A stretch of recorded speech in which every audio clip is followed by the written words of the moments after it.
Hey guys, it's Brook Hoover coming at you with a 1-4-5 chord progression using one shape. This shape is pretty cool. I like it a lot. It's a triangle shape. In tablature, it would be a 5-4-5. That's going to give us an A7 chord with no fifth. Let's just call it A7 because, well, to make an A7, you need a C sharp, E, which is the fifth, and a G, which is your dominant 7. So that's A is the root, C sharp is the third, E is the fifth, G is the dominant 7. We're just going to take the fifth out because that's kind of like a power chord. Good sound, but we don't really need it. So we're just going to do a root third, flatted 7. So that's again 5-4-5. I'm using middle, index, and ring here. So take your time and get that chord together if you would. 5-4-5. You're using your fingertips. Don't lay them flat. They have to stand up a little bit. If they lay flat, you might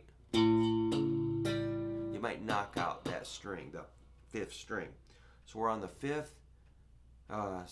sixth, fifth, and fourth strings. We're calling that A7. I just want to make sure everybody's with me. I don't want to go blazing off, leaving anybody behind. So we'll get rolling in a second.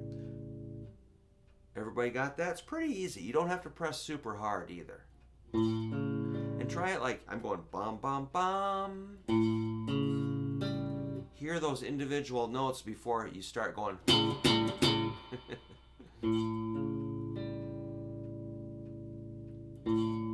Okay, that's our A7. We're going to use that shape for two other chords right in that same neighborhood. I'm going to take that A7, one string towards the floor. I call that over, towards the floor. That makes a D7, which is, again, it's a 5-4-5 for tablature language, fret numbers. We're playing a D, F sharp, and a C. Those are the note names.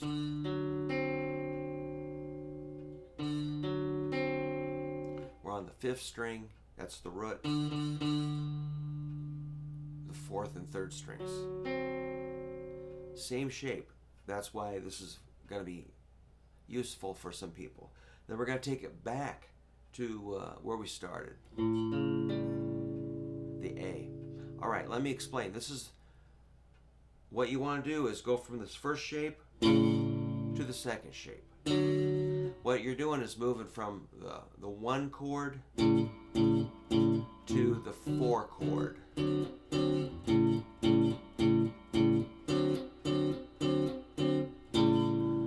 going to do that at 50 beats per minute. I'd like you to try to play along. I'm going to go kind of slow.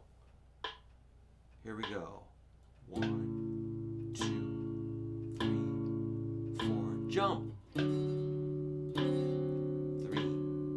4. Back. 3, 4. Jump. Yeah. Get into that timing. I know it's slow. That's good. 1, 2, 3, 4. Jump. Yeah. 1, 2, 3, 4. Let's keep going. 1, 2, 3, 4. 1, 2, 3, 4. Okay.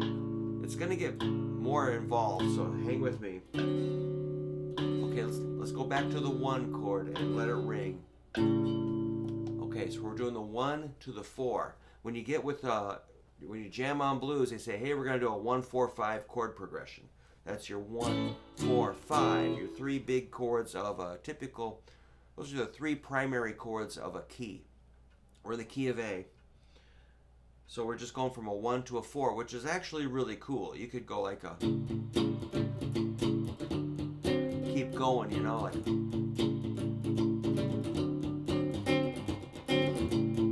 You could go a long time with that. When another guitar player could solo, organ solos, horns, harmonica, a 1 to a 4. Just go along with it. Don't don't be thinking, oh, we need more chords.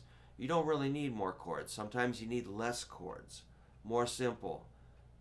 It's amazing how simple a lot of really cool stuff is.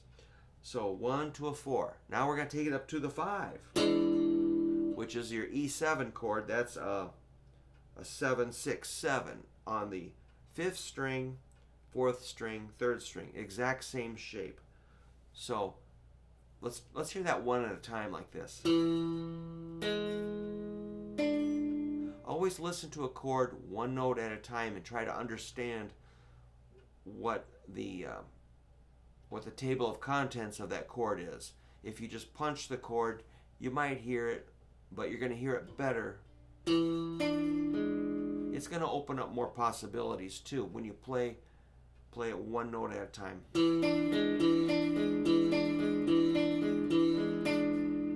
Alright, so that's your E7. That's an E, G sharp, and a D.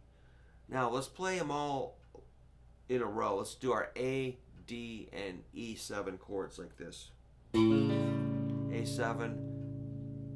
Now let's just jump it over to D7. Now bring it up to E7. So we're just getting warmed up here. I got something coming up here. We're going to play. Alright, so take your time. I don't want to rush you. I don't want anybody falling apart here. So it's A7, D7, E7. 3 chords. Just get those. You got to get them in your muscle memory. If you only do it once or twice or, for 10 minutes, yeah, that's okay.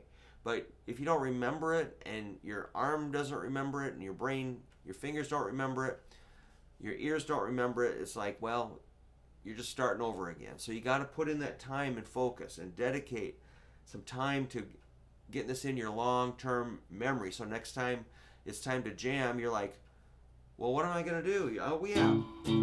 You're ready to go, Or if we talk about it, you remember. And you can build on this. So this isn't just the end of the road with this. Okay, so a little pep talk. I'm going to play 12 bar blues I'm going to take up to 55 beats a minute using those chords. A7, D7, and E7. I'm going to call it out. I do have a PDF I can send you if you want for this. All right. Here comes A7 for 4 beats. Then we'll go to D7. 1, 2, 3, 4. D7. Back to A7 for 2 bars.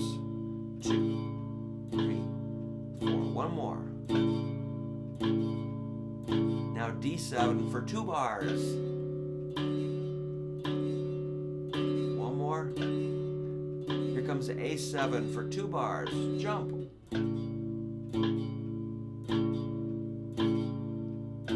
Okay, now we're going to E7 for 1 bar.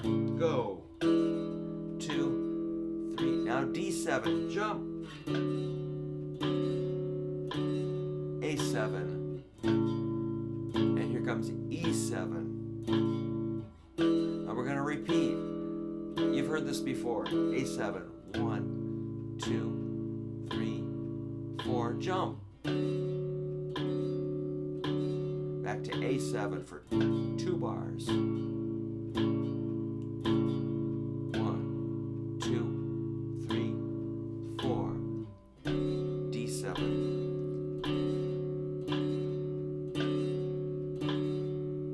A7.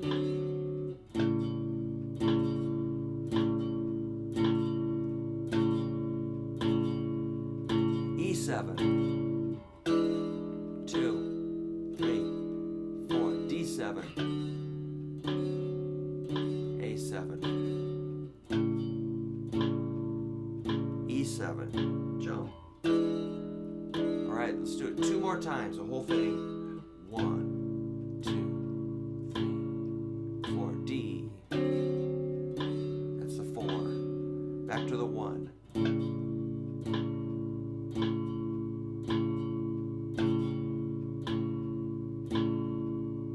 D7.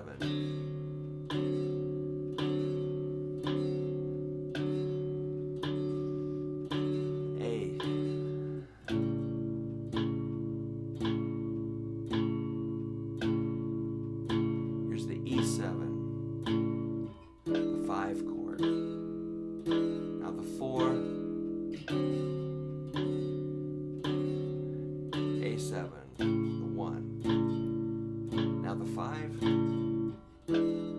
last time.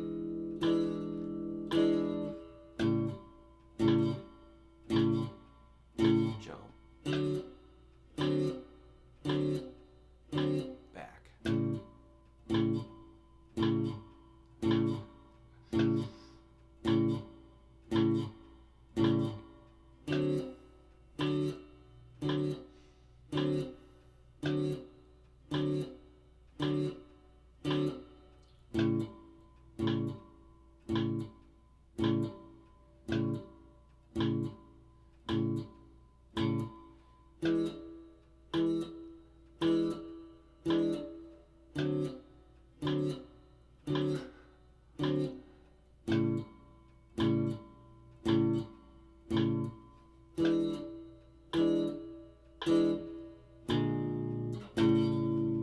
Yeah, I did a little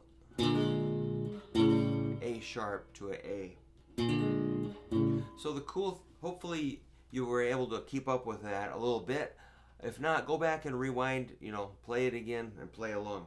But remember, this is a movable shape. You can go.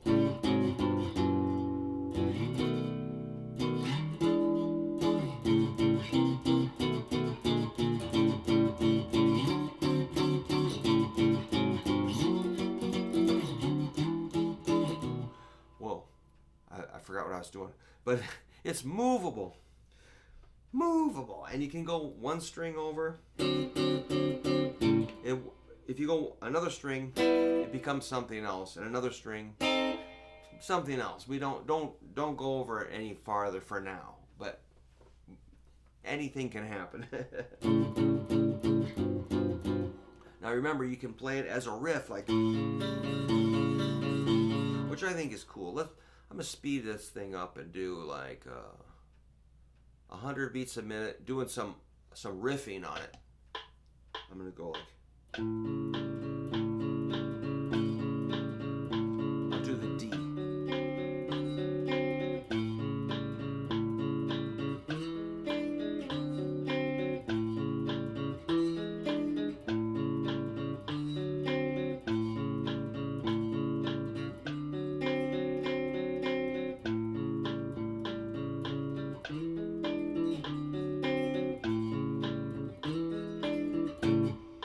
That was kind of a mess, but you get the idea that you can arpeggiate it, so you can play it one string at a time versus strumming it. I like that a lot. And if you're soloing, let's say you can use this when you solo. Check it out. That's the third. That's C sharp. So that's a target note that you can land on when you're doing a phrase. You have to land someplace. Now I'm gonna land on the root. The root. Okay. Now I'm gonna land on the flatted 7.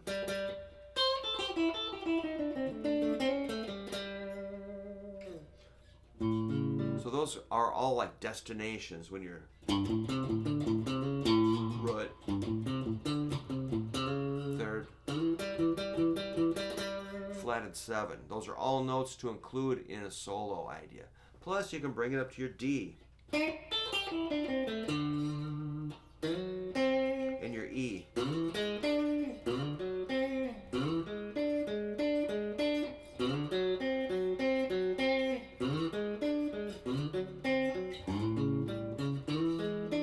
Wow.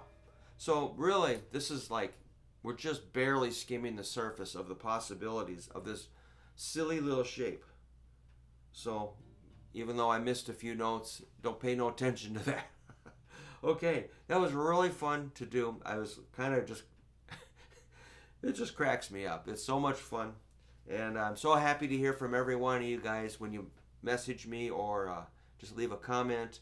It's really cool to hear from you, so thanks a lot. If you subscribe, that helps me. And just have a really good one, guys. Have a good holiday, and we'll see you soon. Thank you.